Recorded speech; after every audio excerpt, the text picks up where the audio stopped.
Hello to everyone, especially to the students who enrolled in College of Engineering, BS Maths, BS Physics, BS Chemistry, BS Stat, and BS Education Major Maths.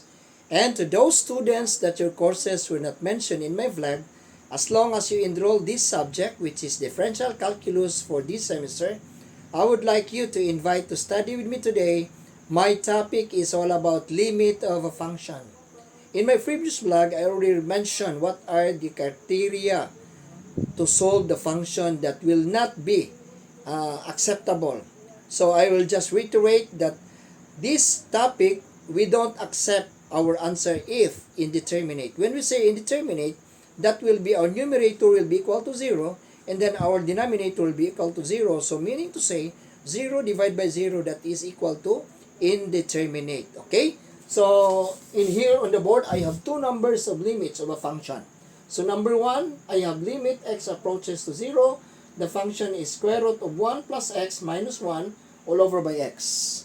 While number 2 is limit x approaches to 0, the function is square root of x plus 9 minus 3 all over by x. Okay, so before we proceed, let us test this one or check this one.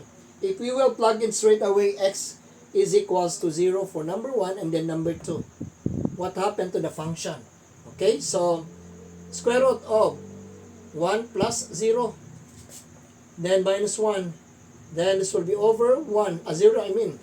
So this will be square root of 1 minus 1 over 0. What is square root of 1? That will be 1 minus 1 over 0. So meaning this will be 0 over 0. So meaning this is indeterminate. So we don't accept this kind of answer for number 1. Now let's test for number 2. If we will plug in straight away x equals 0.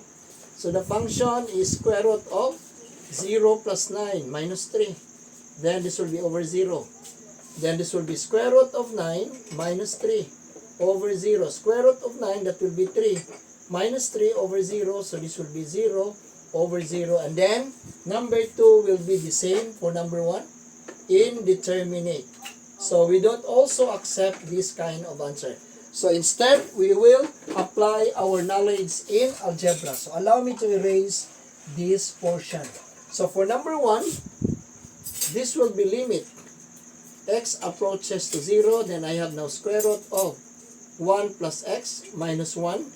Then this will be over x. So I will multiply the conjugate of the numerator. So conjugate means the opposite operation. So 1 plus x, since this is subtraction, mine is addition. Same numerator and denominator. So 1 plus x plus 1. Okay, so multiply numerators.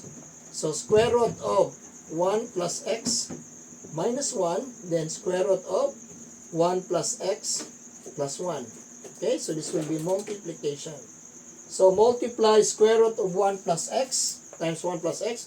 So this will be circle brackets 1 plus x raised to the power of 1, because 1 half plus 1 half is equals to 1. So meaning there is invisible 1 in here. Then multiply diagonally.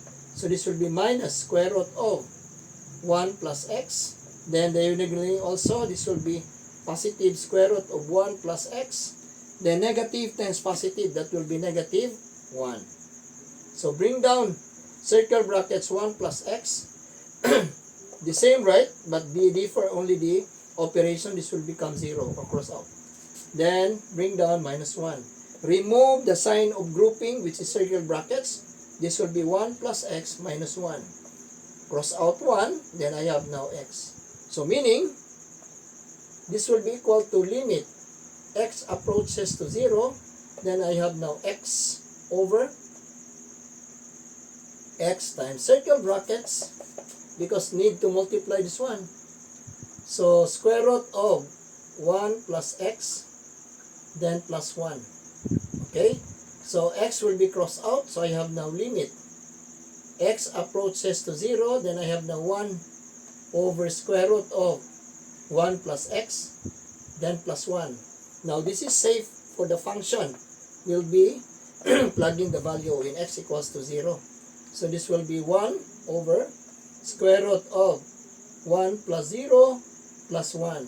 So this will be 1 over square root of 1 plus 1. So this will be 1 over 1 plus 1. So meaning, this will be equal to 1 over 2. So this is now the answer of limit x approaches to 0. The function is square root of 1 plus x minus 1 all over by x is equals to 1 half. Okay? Then I will proceed to number 2. So for number 2, this is limit x approaches to 0. Then I have now square root of same. I need to multiply the conjugate of the numerator. So x plus 9 minus 3. Then this will be over x. Conjugate will be square root of x plus 9. Then this will be plus 3. Both numerator and denominator. So x plus 9 plus 3. So multiply numerators. So this will be square root of x plus 9 minus 3. Then square root of x plus 9 plus 3.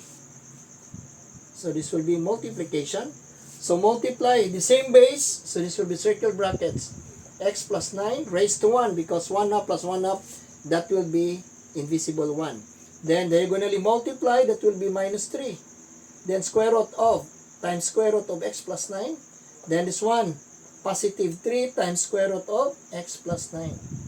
Negative times positive, that will be negative. 3 times 3, that will be 9. So bring down circle brackets. X plus 9. Look at the second term. Negative 3 times square root of x plus 9 plus 3 square root of x plus 9. So this will be cross out, or that will be 0. So bring down minus 9.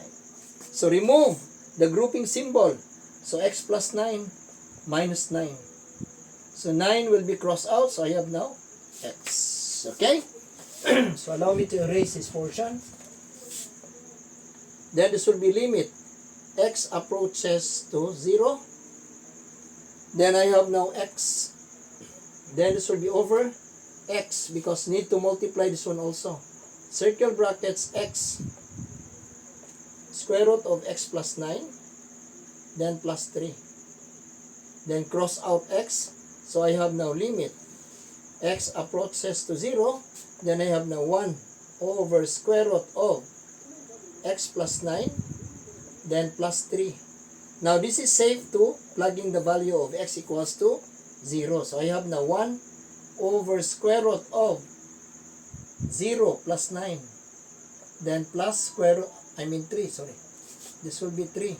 So this will be 1 over square root of 9 plus 3. Okay? Allow me to erase.